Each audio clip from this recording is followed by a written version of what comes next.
তো নমস্কার বন্ধুরা।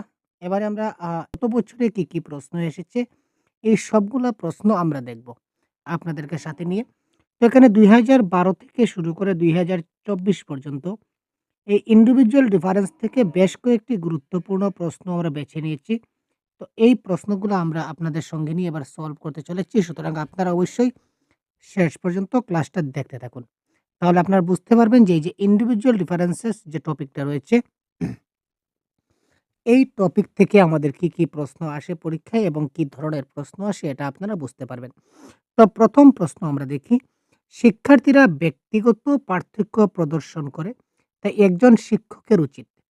তো তার আগে বলে রাখি এই যে ইন্ডিভিজুয়াল ডিফারেন্স সম্বন্ধে আমরা আমাদের লাইভ ক্লাস অলরেডি যেটা আমাদের কন্ডাক্ট হয়ে গেছে, ঠিক আছে? তার সম্পূর্ণ কনসেপ্ট আমরা লাইভে ডিসকাস করেছিলাম। তো আপনারা এই যে ক্লাসটা দেখতে পাচ্ছিলেন আপনাদের হয়তো মনে আছে আমরা কিছুদিন আগে আমরা লাইভের মাধ্যমে এই সম্পূর্ণ ক্লাসটা আমরা প্রাইভেট অ্যাপের মাধ্যমে আমাদের অ্যাপে আমরা এই ক্লাসটা অলরেডি সলভ করে দিয়েছি। তো যারা আমাদের এই ক্লাসটা দেখেননি তারা অবশ্যই দেখে নেবেন। অতি গুরুত্বপূর্ণ ক্লাস ছিল। প্রত্যেকটা পয়েন্ট আপনাদেরকে এক করে আমরা এই ইন্ডিভিজুয়াল ডিফারেন্সের সম্বন্ধে আমরা বুঝিয়ে দেওয়ার চেষ্টা করছি। তো যারা আমাদের পেইড গ্রুপে জয়েন আছেন তারা অবশ্যই এই ক্লাসটা পেয়ে গেছেন, তাই তো? তো ঠিক আছে, যদি আপনারা কেউ না পেয়ে থাকেন তাহলে অবশ্যই আমাদের সহজগুরু অ্যাপে গিয়ে প্রতিজ্ঞা বেচে আপনারা দেখতে পাবেন। ঠিক আছে, ক্লিয়ার? তো এবার দেখে নেওয়া যাক শিক্ষার্থীরা ব্যক্তিগত পার্থক্য প্রদর্শন করে। শিক্ষার্থীদের মধ্যে ব্যক্তিগত পার্থক্য রয়েছে। যেমন আ কোনো ২ জন ব্যক্তি কিন্তু এক নয়। একজন ব্যক্তি থেকে আরেকজন ব্যক্তি আলাদা। সেটাকে বলা হয় ব্যক্তিগত পার্থক্য। তো এই ব্যক্তিগত পার্থক্য রয়েছে তারপরেও একজন শিক্ষকের কি করা উচিত? এটা জানুয়ারি ২০১২ তে আসা প্রশ্ন। কঠোর শৃঙ্খলা প্রয়োগ করা। আমরা কখনো কঠোর শৃঙ্খলা প্রয়োগ করি না। ছাত্রদের সঙ্গে কঠোর হই না, স্ট্রিক্ট হই না, এটা ক্যানসেল। পরীক্ষার সংখ্যা বৃদ্ধি করা। এটা তো মোটেই কখনো সম্ভব না। কারণ এক্সামের সংখ্যা বা পরীক্ষার সংখ্যা বা টেস্টের সংখ্যা আমরা বাড়াবো। সেটা কখনো প্যাডাগজিতে কারেক্ট আনসার হবেই না। ক্লিয়ার? শেখার অভিন্ন গতির উপর জোর দেওয়া। বিভিন্ন ধরনের শেখার অভিজ্ঞতা প্রদান করা। তো এটা কারেক্ট আনসার হবে provide a variety of learning experience, অর্থাৎ বিভিন্ন শিক্ষণ অভিজ্ঞতা। শেখার যে বিভিন্ন ধরনের অভিজ্ঞতা প্রদান করতে হবে। বিভিন্নভাবে তারে সুযোগ সুবিধা দিতে হবে শিক্ষার্থীকে। সে যেন খুব ভালো করে জিনিসটা বুঝতে পারে, শিখতে পারে। অর্থাৎ ভ্যারাইটি অফ এক্সপেরিয়েন্স, তারে বিভিন্ন অপরচুনিটি দিতে হবে শেখার জন্য। কোনো না কোনোভাবে তো শিখতে পারবে, তাই না? তারপর দেখি নভেম্বর ২০১২ তে যে প্রশ্নটা এসেছিল, সুবিধা বঞ্চিত শিশুদের নিয়মিত স্কুলে যেতে উৎসাহিত করার জন্য নিম্নলিখিতের মধ্যে কোনটি সবচেয়ে উপযুক্ত উপায় হবে? যে সমস্ত ছাত্ররা নিয়মিত স্কুলে যেতে পারছে না, তারা স্কুলে যে যাওয়ার সেই সুবিধা থেকে তারা বঞ্চিত হচ্ছে। স্কুলে যাতায়াতের যেটা সুবিধা, এই সুবিধা থেকে তারা কিন্তু বঞ্চিত রয়েছে। ওই বঞ্চিত শিশুদের জন্য আপনি যদি তাদেরকে নিয়মিত স্কুলে যেতে উৎসাহিত করতে চান, তাহলে আপনি কি করবেন? এজ এ শিক্ষক হিসাবে আপনার কি করা উচিত? স্কুল কর্তৃক নিযুক্ত একজন শিশু সংগ্রাহককে প্রতিদিন বাড়ি থেকে শিশুদের আনতে হবে। A child collector employed by the school must bring children from homes every day. এবার দেখুন, স্কুলটা আমার এইখানে অবস্থিত। কিছু ছাত্র আসবে এদিক থেকে, কিছু আসবে ওই দিক থেকে, কিছু আসবে ওই দিক থেকে, কিছু ছাত্র ওই দিক থেকে আসবে। অর্থাৎ বিভিন্ন চতুর্দিক থেকে আমার স্কুলে ছাত্ররা আসবে। তাই তো? তো একজন ব্যক্তি, এ চাইল্ড কালেক্টর মানে একজন ব্যক্তি। তো একজন ব্যক্তি কি করে সব দিক থেকে বাচ্চাগুলাকে কি আনতে পারবে সব দিক দিয়ে? এটা কখনোই সম্ভব না। তাই সেখানে একজন স্কুল গ্রাহক সেটা কারেক্ট আনসার হবে না। প্রতিদিন শিশুদের আকর্ষণ করার জন্য প্রতিদিন ৳৫ করে প্রদান করবেন। আপনি কি আপনার ঘর থেকে শিশুদেরকে টাকা দেবেন? সেটা কখনোই সম্ভব না। আমরা কি কখনো শিশুদেরকে প্রতিদিন, আচ্ছা কোনো একদিন হয়তো দিয়ে দিলাম কোনো একজনকে বা দুজনকে। প্রতিদিন ডেইলি কি তাকে কি আমার পকেট থেকে কি টাকা দেবো? এটা কি আদৌ সম্ভব? সেটা আদৌ সম্ভব না। স্কুলে যেতে না পারলে তাকে আইনত দণ্ডনীয় অপরাধ সেটা বলা যায়, কিন্তু না গেলে কিছু করার নাই।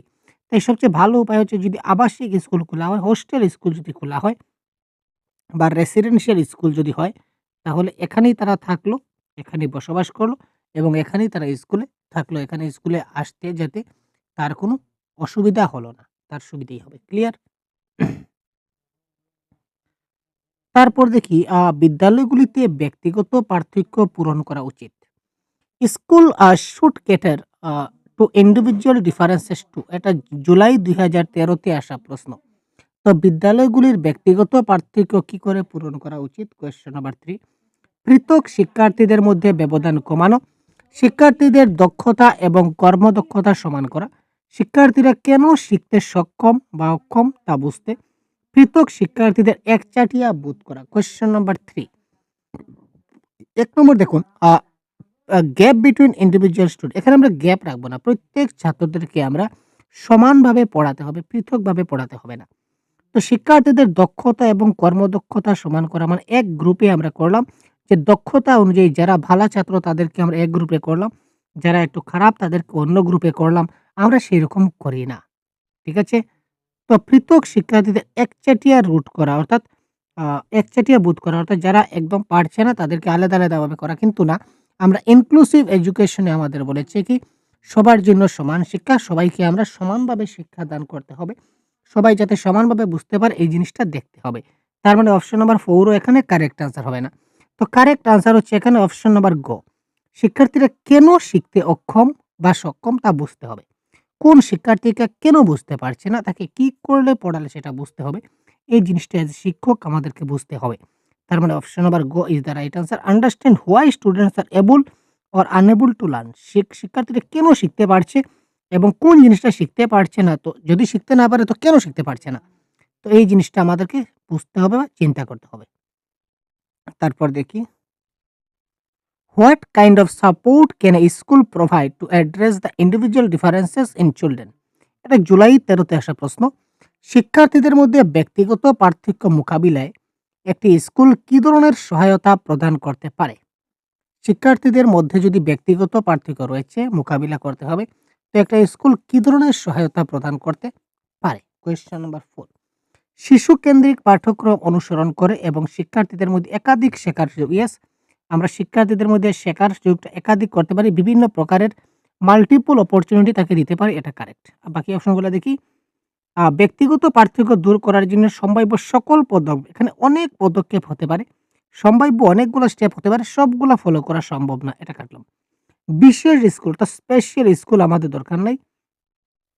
সকল শিক্ষার্থীদের একই স্তরে পাঠ্যক্রম করলে হয় না। বিভিন্ন লেভেলে, বিভিন্ন স্তরে, বিভিন্নভাবে পাঠদান করতে হয়। তো সবাইকে একই স্তরের পাঠ্যক্রম শিক্ষাদান করলে হবে না। সুতরাং এটাও ক্যানসেল। তো কারেক্ট আনসার হচ্ছে অপশন নাম্বার ক। Follow a child centred curriculum and provide multiple learning opportunities to children. Generally, multiple opportunities আছে পজিটিভ ওয়ার্ড। তো এটা হচ্ছে correct word, positive word. Child centric classroom এটাও একটা পজিটিভ ওয়ার্ড। তার মানে ultimately option number A is the right answer of this question. একটি শ্রেণীকক্ষে শিক্ষার্থীদের ব্যক্তিগত পার্থক্য মানে কি? এটা ফেব্রুয়ারি ২০১৪ তে আসা প্রশ্ন। Question number 5। তো প্রত্যেকটা কোয়েশ্চন কিন্তু এখানে প্রিভিয়াস ইয়ার কোয়েশ্চন। ঠিক আছে? তো এই ধরনের টপিক ওয়াইজ আমাদের ক্লাস চলছে আমাদের সহজ গুরু অ্যাপে। আপনারা যদি এখনো আমাদের কোর্সে জয়েন হন নাই এবং জয়েন হতে চান, তো অবশ্যই প্লে স্টোর থেকে সহজ গুরু অ্যাপটা ডাউনলোড করে নিন। প্লে স্টোরে গিয়ে সহজ গুরু টাইপ করলে একটা অ্যাপ চলে আসবে। এখানে কোর্স চলছে আপনারা দেখতে পাবেন এবং আপনারা নিয়মিত আপনার যা কোর্স দরকার আপনারা সেখানে জয়েন হতে পারেন। এখানে পেপার 2, পেপার 1 এর সবগুলা কোর্স রয়েছে আপনারা দেখতে পাবেন। ক্লিয়ার ভাই? টপিক ওয়াইজ ক্লাস আমরা করাচ্ছি আমাদের অ্যাপে, কন্টিনিউ ক্লাস চলছে। তো কোয়েশ্চেন নাম্বার 5 কারেক্ট আনসার কি হবে দেখি। এবার দেখি, একটি শ্রেণীকক্ষে শিক্ষার্থীদের ব্যক্তিগত পার্থক্য।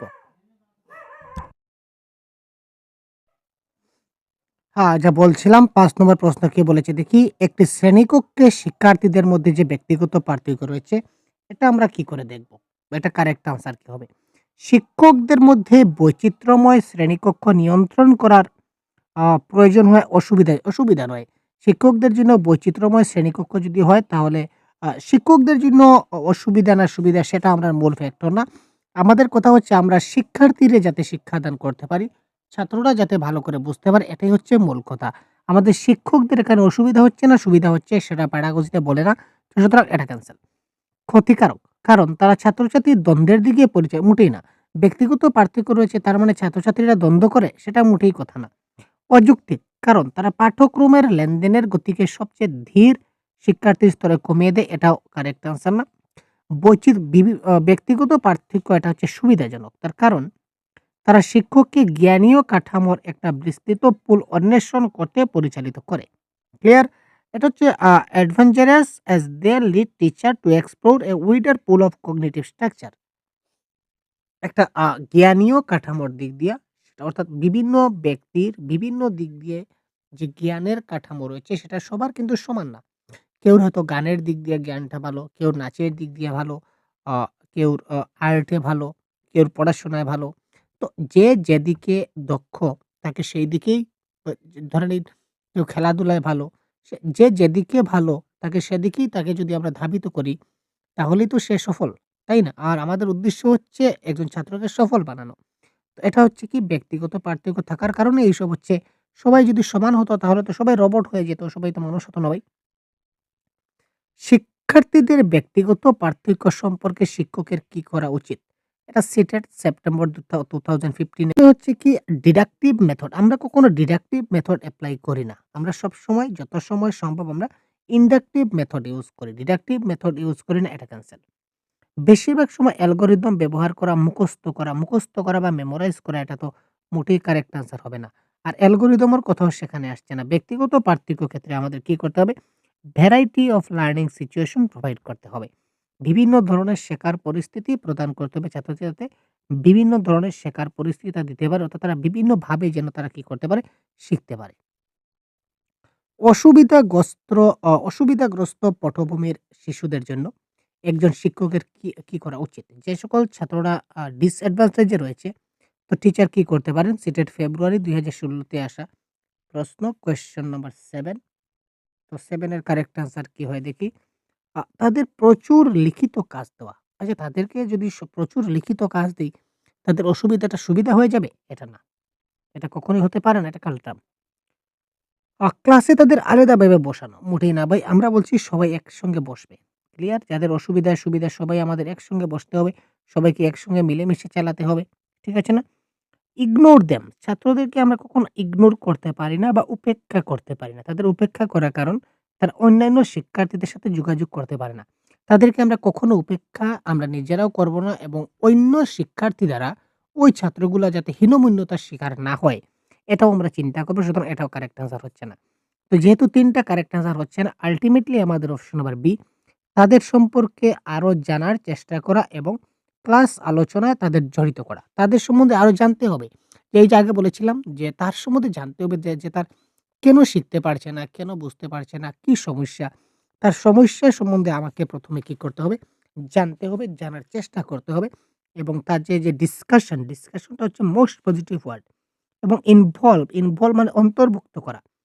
ইনক্লুসিভ এডুকেশন বা অন্তর্ভুক্তিমূলক শ্রেণীকক্ষে এটাই বলে যে ছাত্রদেরকে আমরা কি করব? সবাইকে একসঙ্গে ইনভলভ করব।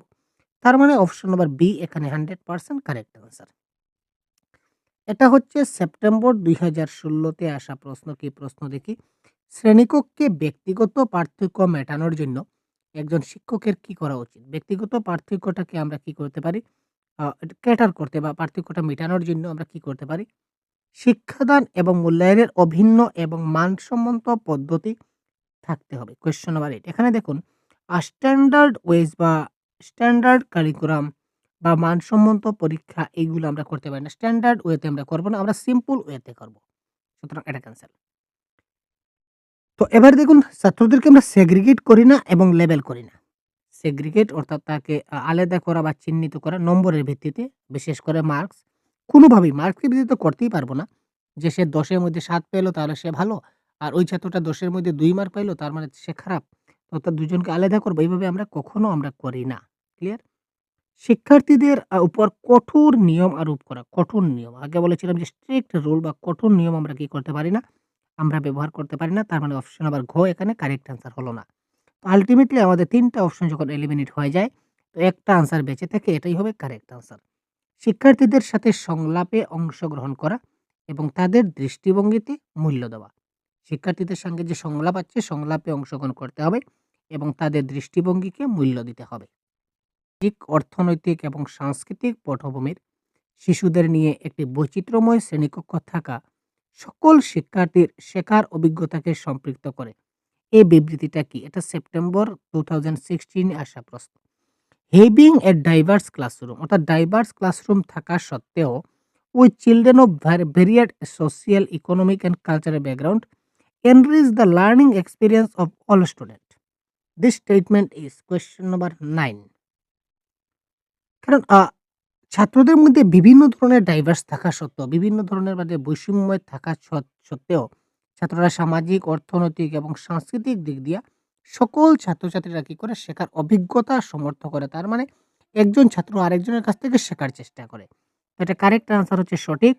কারণ শিশুরা তাদের সহকর্মীর কাছ থেকে অনেক দক্ষতা শিখে। অ্যাজ ফর এক্সাম্পল আমরা যদি দেখি তাহলে একটু খালি জায়গা এখানে আমার দরকার। আমি এই প্রশ্নটা আপনাদেরকে এই ৯ নম্বর প্রশ্নটা এক্সপ্লেইন করছি আমি এখানে। একটু দেখুন। যেমন আমার ক্লাসে ৫ টা ছাত্র আছে, ৫ টা ছাত্র। তো ৫ টা ছাত্রকে আমি একটা গ্রুপ বানিয়ে দিলাম। তো একটা গ্রুপ বানিয়ে দিলাম। এখানে ২ জন ছাত্র খুব তেজ মেজাজি। মানে তাদের যে মস্তিষ্কটা খুব ভালো বলতে পারি। আর বাকি ৩ জনের মস্তিষ্কটা একটু কম। যদি তারা স্ক্যাফোল্ডিং পায় তাহলে কিন্তু তারা ঠিকঠাকভাবে করতে পারে। তো তার মানে এই ৫ জনকে যদি আমি একসঙ্গে মিলিয়ে দেই তাহলে এই ২ জনের যে জ্ঞানটা কথাবার্তার মাধ্যমে, সামাজিক আচার-আচরণের মাধ্যমে এই ৩ জনের মধ্যে চলে যাবে। সবসময় যখন এই ২ ভালোর সঙ্গে যখন খারাপগুলাও মিশবে তখন সেটা ভালো হতেই হবে। তাই না? সবসময় চলতে ভালো পথে চলতে ভালো হবে। সুতরাং ছাত্ররা ভালোর কাছ থেকে ভালোই শিখতে পারে এবং এই ৩ জনের মধ্যে পড়াশোনায় ভালো না হলেও কি হবে? কেউ হয়তো গানে ভালো, কেউ হয়তো সঙ্গে ভালো, কেউ হয়তো গেইমে ভালো। তার মানে এই যে ২ জন যারা গান পারে না বা সঙ্গীত পারে না কিংবা ডান্স পারে না। তো যারা পারে তাদের সঙ্গে যদি আমি মিলিয়ে দেই তাহলে তারা শিখতে পারবে। তার মানে একজন ছাত্রের সংস্পৃষ্টে এসে আরেকজন ছাত্রটা শিখতে পারে। শিশুরা তাদের সহকর্মীর কাছ থেকে অনেক দক্ষতা শিখে, এটা কারেক্ট। এবার সেটের ২০২০ এ কি এসেছিল দেখি। আ শিশুদের বিকাশে ব্যক্তিগত পার্থক্যের কারণ হিসেবে দাঁড়ায়। ব্যক্তিগত পার্থক্যের যেটা শিশুদের বিকাশে ডেভেলপমেন্ট যেটা আমরা কই কোয়েশ্চন নাম্বার 10। তো এটা মনে রাখবেন development equal to heredity into environment, এটা মনে রাখবেন। বিকাশ মানে কি বংশগতি এবং পরিবেশের গুণনফল। তো বংশগতি এবং পরিবেশের যেটা পারস্পরিক সম্পর্ক কিংবা পারস্পরিক গুণনফলের মাধ্যমেই কিন্তু বিকাশ হয়। শিশুদের বিকাশের ক্ষেত্রে বংশগতিও যেমন দায়ী, পরিবেশও কিন্তু তেমনটাই দায়ী। তো বংশগতি এবং পরিবেশ উভয়ের উপর নির্ভর করে শিশুর বিকাশ নির্ভর করে। Individual differences in a progressive classroom should be treated as, এটা সেটের ২০২০ এর আরেকটা আসা প্রশ্ন। প্রগতিশীল শ্রেণীকক্ষে ব্যক্তিগত পার্থক্যকে আমরা কি করে দেখব? দক্ষতা ভিত্তিক গোষ্ঠী তৈরির মানদণ্ড হিসেবে, এই যে মানদণ্ড আগে বলেছিলাম, মানদণ্ড মানে স্ট্যান্ডার্ড বা এবিলিটি বেসড, যে শুধু ভালো ছাত্রদেরকে আমরা রাখবো, খারাপদেরকে আমরা রাখবো না। এই যে মানসিকতা, এটা কখনোই সম্ভব না। সবাইকে সমানভাবে দেখতে হবে। শেখার একটি প্রতিবন্ধকতা, এটা হিন্ডারেন্স, মোটেই না। একটা ভালো জিনিস হিন্ডারেন্স বা বাধা বা প্রতিবন্ধকতা সেখানে হবে কেন? প্রগতিশীল শ্রেণীকক্ষে ব্যক্তিগত পার্থক্য মানে একটা প্রতিবন্ধকতা, একটা বাধা? না ভাই, এটা বাধা নয়। আর একটা শিক্ষকের ব্যর্থতা, এটাও বলতে পারি না। তো কারেক্ট আনসার হচ্ছে এখানে শিক্ষণ প্রক্রিয়ায় পরিকল্পনার জন্য এটা খুব গুরুত্বপূর্ণ। ব্যক্তিগত পার্থক্যটা তখনই আমরা চিন্তা করতে হবে যখন আমরা প্ল্যানিং করব। যখন আমরা লেসন প্ল্যান করব টিচিং লার্নিং প্রসেস জন্য, তখন ইন্ডিভিজুয়াল ডিফারেন্স এর কথাটা মাথায় রেখে আমাদেরকে কি করতে হবে? প্ল্যানিং করতে হবে, লেসন প্ল্যান তৈরি করতে হবে। যে আমার ক্লাসে কিন্তু এই ধরনের বাচ্চা রয়েছে, এই ধরনের বাচ্চা রয়েছে, এই ধরনের বাচ্চা রয়েছে। তো এইভাবে করলে এ বুঝবে, এইভাবে করলে ওই বুঝবে, ওইভাবে বুঝালে ওই বুঝবে। অর্থাৎ আপনি ৩ টা মেথড, ৩ টা ধরন, ৩ টা সিস্টেম একসঙ্গে এপ্লাই করে আপনি লেসন প্ল্যান তৈরি করতে পারবেন। এই ইন্ডিভিজুয়াল ডিফারেন্সটা যদি আপনার মাথায় থাকে। শিশুদের পছন্দের শেখার ধরনে ব্যক্তিগত পার্থক্যগুলির সমাধান করা উচিত নয়। Individual differences in preferred learning style of children should not be addressed by. এখানে কোনটা নেগেটিভ আনসার, কোনটা উচিত নয় বলেছে? ব্যক্তিগত পার্থক্য সমাধান করতে গেলে নিচের এখানে কোনটা আমরা করব না? Question number 12। তাদের কাছে একাধিক উপায়ে তথ্য উপস্থাপন করা, তাদের একাধিক উপায়ে তথ্যের উপর কাজ সুযোগ করে দেওয়া, তাদের কাজে নিযুক্ত করার সুযোগ প্রদান করা এর একাধিক উপায়, তাদের একাধিক উপায়ে লেবেল করা এবং পৃথক করা। এই দেখুন বঢ়িয়া ভাই, লেবেলিং এবং সেগ্রিগেট। আগে বলেছিলাম যে আমরা ছাত্রদেরকে কি করি না? লেবেল করি না এবং সেগ্রিগেট করি না। এখানে বলেছে কোনটা করা উচিত নয়। এখানে কোনটা করা উচিত নয়? Which should not. তো শুড নট মানে labelling should not, segregate should not. Label করা এবং পৃথক করা যাবে না। তো অপশন নাম্বার ঘ, option number D is the right answer of this question. আশা করি বুঝতে পারছেন ভাই। তারপর দেখি পরবর্তী প্রশ্ন 5 জানুয়ারি ২০২২ অনলাইন কোয়েশ্চেন পেপারে কি প্রশ্ন এসেছিল? শ্রেণীকক্ষে ব্যক্তিগত পার্থক্য মেটাতে নিম্নলিখিত কোনটি কৌশল কার্যকর কৌশল নয়? শ্রেণীকক্ষে ব্যক্তিগত পার্থক্য মেটাতে গেলে নিম্নলিখিত কোনটি কার্যকর কৌশল নয়? কারো মৌখিক এবং অমৌখিক যোগাযোগের উপর চিন্তা করুন। পার্থক্যগুলা চিনুন এবং সম্মান করুন। Portal recognize and respect difference of portal. Use diverse pedagogical strategies.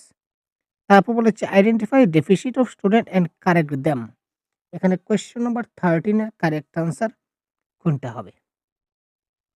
ব্যক্তিগত পার্থক্য মেটাতে নিচের কোনটা আমরা করব না? শিক্ষার্থীদের কি বলেছে? Which of the following is not an effective strategy to cater individual difference in the class? ক্লাসে আমরা কি করে আ মানে কোনটা আমরা করব না? কারো মৌখিক এবং অমৌখিক যোগাযোগের উপর চিন্তা করুন, এটা তো করতে হবে। পার্থক্যগুলি চিনুন এবং সম্মান করুন। ঠিক আছে? Recognise and respect difference of portal. পার্থক্যগুলো জানতে হবে। কার কি পার্থক্য আছে সেটা আমাদের জানতে হবে। বিভিন্ন শিক্ষাগত কৌশল ব্যবহার করতে হবে, এটাও কারেক্ট। তো তার মানে অপশন নাম্বার ডি টা কারেক্ট আনসার নয়। শিক্ষার্থীদের ঘাটতিগুলি চিহ্নিত করুন এবং সেগুলি সংশোধন করুন। এবার কথা হচ্ছে ঘাটতিগুলি চিহ্নিত করতে তোমাদের হবে। ঠিক আছে?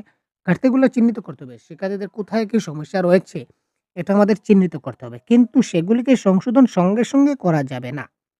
কারেক্ট সঙ্গে, সঙ্গে করা যাবে না। যেমন ধরুন, আমি একটা শিশুকে বললাম যে, এই যে ১৩ নম্বর প্রশ্ন দেওয়া আছে, এটা তুমি পড়ো, এটা তুমি পড়ো। তো এটা পড়তে, পড়তে সে ওই উচ্চারণটা সে ভুল করলো। এজ ফর এক্সাম্পল সে পড়তে স্টার্ট করেছে। সে ওইখানে এসে এই উচ্চারণটা সে ভুল করেছে। সে যোগাযোগ না বলে জগযুগ বলে দিয়েছে। তারপর এখানে আবার পার্থক্য না বলে পার্থক্যগুলি না বলে সে বলেছিল পাথকগুলি। পাথকগুলি চিনুন। এবার আমি কি করব? এই যে সে বলল যে কারো মৌখিক এবং অমৌখিক যোগাযোগ উপর চিন্তা করুন। এই যোগাযোগ বলার সঙ্গে, সঙ্গে আমি তাকে বাধা দিলাম এবং বললাম যে এটা যোগাযোগ না, এটা হচ্ছে যোগাযোগ। এটা হচ্ছে আসলে ভুল। এই ধরনের আমরা করব না। আমরা কি করব? তাকে সে যোগাযোগ বলেছে তো সে ভুল বলেছে। তাকে বলতে দিন। তাকে সম্পূর্ণটা শেষ করতে দিন। তাকে যে আমি যতটুকু দিয়েছি ততটুকু শেষ করতে দিন। তারপর আমি বলব যে, "ঠিক আছে তুমি বলেছ খুব সুন্দর কিন্তু এটা তুমি বলেছিলে যোগাযোগ কিন্তু এটা আসলে যোগাযোগ না। এটা হচ্ছে যোগাযোগ। এবং এটা তুমি বলেছিলে পাথক। তো এটা পাথক নয়। এটা হচ্ছে পার্থক্য।" তো তা শেষ হওয়ার পর আমাদের বলতে হবে। ক্লিয়ার? এটা মাথায় রাখবেন। কারণ এখানে কিছু যুক্তি রয়েছে। চাইল্ড প্যাডাগজি যারা রয়েছে সাইকোলজিস্ট উনারা যুক্তি দিয়েছেন যে আপনি যখনই এখানে শিশুটা যখনই বলা স্টার্ট করবে, সঙ্গে, সঙ্গে যদি আপনি তাকে বাধা দেন যে, "এই আস্তে ওই জায়গাতে ভুল হয়েছে।" তার মানে তার মধ্যে নার্ভাস ফিল আসবে। আর সে যখন নার্ভাস হয়ে যাবে তখন তার পরবর্তীতে কি রয়েছে সেটা সে পড়তে তার ভুল হবে এবং সে অনেক দ্বিধাগ্রস্ত হবে যে আদৌ আমার বাকিগুলা ভুল হবে কিনা না এই ধরনের সে চিন্তা করবে। ক্লিয়ার? এখানে বলেছে কোন ধরনের শিক্ষাদান একজন শিক্ষককে তার শ্রেণীর শিক্ষার্থীদের মধ্যে ব্যক্তিগত পার্থক্য পূরণ করতে সক্ষম করে। এবার দেখুন মান এবং ইউনিফর্ম স্ট্যান্ডার্ড আমরা করি না। টোটালি পরীক্ষা কেন্দ্রিক এক্সাম সেন্টার মোটেই না, এটাও ক্যান্সেল। সম্পূর্ণরূপে পাঠ্যপুস্তক কেন্দ্রিক এটাও আমাদের কারেক্ট আনসার কখনো সম্ভব নয়। তো কারেক্ট আনসার আকর্ষণীয় বা প্রাসঙ্গিক অর্থাৎ এনগেজিং এবং কনটেক্সচুয়াল এটা হবে কারেক্ট আনসার। এখানে স্ট্যান্ডার্ড এটা standard curriculum, standard framework, standard evaluation এই ধরনের যতগুলো ওয়ার্ড থাকবে সবগুলা cancel. Totally centred around exam পরীক্ষার উপর সম্পূর্ণ নির্ভর মোটেই না। কাটলাম পরীক্ষা বলতেই negative. Totally centred around text book সম্পূর্ণটা বইয়ের উপর নির্ভর। না ভাই বই ছাড়াও কিন্তু অনেক কিছু শেখানো যায়। সুতরাং কারেক্ট অ্যান্সার হচ্ছে এনগেজিং অ্যান্ড কনটেক্সচুয়াল। কনটেক্সচুয়াল আকর্ষণীয় এবং প্রাসঙ্গিক হবে কারেক্ট আনসার। তারপর আমরা একটা এজারশন এবং রিজনের প্রশ্ন দেখে নিই। তো আপনাদেরকে আবার বলে দিচ্ছি আমাদের সহজগুরু অ্যাপে আমাদের ক্লাস চলছে। সহজগুরু অ্যাপে আমরা প্রতিদিন ক্লাস করছি। ঠিক আছে ভাই? তো সিটেট পরীক্ষার বাংলা ভাষার কমপ্লিট কোর্স যা, যা প্রয়োজন প্যাডাগজি, গ্রামার, তারপর প্রিভিয়াস ইয়ার কোয়েশ্চন মানে বাংলা ভাষার যা, যা দরকার সবগুলো আমরা ক্লাস করছি। তাছাড়া পেপার 1 এর অল সাবজেক্ট, পেপার 2 এর অল সাবজেক্টও আপনারা আমাদের এই সহজগুরু অ্যাপে কোর্স চলছে। মাত্র স্বল্প মূল্যে দিতে পারবেন। এখানে মক টেস্টও দিতে পারবেন। তারপর প্র্যাকটিস সেটও রয়েছে। সবগুলা এভেইলেবল ফ্যাসিলিটি রয়েছে। আপনারা সবাই সহজগুরু অ্যাপটা প্লে স্টোর থেকে ডাউনলোড করে নিন। ভিডিও ডেসক্রিপশনে লিঙ্ক দিয়ে দেবো, অথবা আপনারা দেখে নিতে পারেন আমাদের প্লে স্টোরে সার্চ করে সহজ গুরু লিখলেও আপনারা পেয়ে যাবেন। ঠিক আছে? বিভিন্ন সাংস্কৃতিক পটভূমির শিক্ষার্থীদের চাহিদা পূরণের জন্য শ্রেণীকক্ষের শিক্ষাদান সাংস্কৃতিকভাবে প্রতিক্রিয়াশীল হওয়া উচিত। কোয়েশ্চেন নাম্বার 15 এর বি। বিভিন্ন সাংস্কৃতিক পটভূমি classroom pedagogy should be culturally responsive to meet the needs of students from diverse cultural background. Yes, বিভিন্ন সাংস্কৃতিক পটভূমির শিক্ষার্থীদের জন্য চাহিদা পূরণের জন্য বিভিন্ন সাংস্কৃতিকভাবে শিক্ষাদান দেওয়া একান্ত গুরুত্বপূর্ণ। এটা কারেক্ট। এটা হচ্ছে শুদ্ধ। শ্রেণীকক্ষের সমতা কেবলমাত্র মানসম্মত পাঠ্যক্রম এবং মূল্যায়নের মাধ্যমে নিশ্চিত করা যেতে পারে। না ভাই, না। এখানে কেবলমাত্র এটাই নেগেটিভ ওয়ার্ড, এবং মানসম্মত পাঠ্যক্রম মানে স্ট্যান্ডার্ড কারিকুলাম এটাও তো নেগেটিভ। সুতরাং এটা ভুল। তো এখানে কারেক্ট আনসার আমাদের হবে এ সত্য কিন্তু আর মিথ্যা। তো অপশন আর বি হবে কারেক্ট আনসার। ঠিক আছে? এটা জুলাই ২০২৪ এর প্রিভিয়াস ইয়ার কোয়েশ্চনে আসা প্রশ্ন। ঠিক আছে? তো আজকের ক্লাসে আমরা এই 15টা কোয়েশ্চন আপনাদের দেখিয়ে দিলাম। ইন্ডিভিজুয়াল ডিফারেন্স বা ব্যক্তিগত পার্থক্য এই টপিক থেকে। তো পরবর্তীতে এই ধরনের সবগুলা টপিকের ক্লাস আমরা সহজগুরু অ্যাপে দিয়ে দেব। তো আপনি সহজগুরু অ্যাপটা এখনই ইনস্টল করে নিন এবং আমাদের কোর্সে জয়েন হয়ে যান খুব তাড়াতাড়ি। আপনি সবগুলা ক্লাস আমরা দিতে চলেছি এক, এক করে। আপনারা দেখতে থাকুন। ধন্যবাদ। জয় হিন্দ। ভালো থাক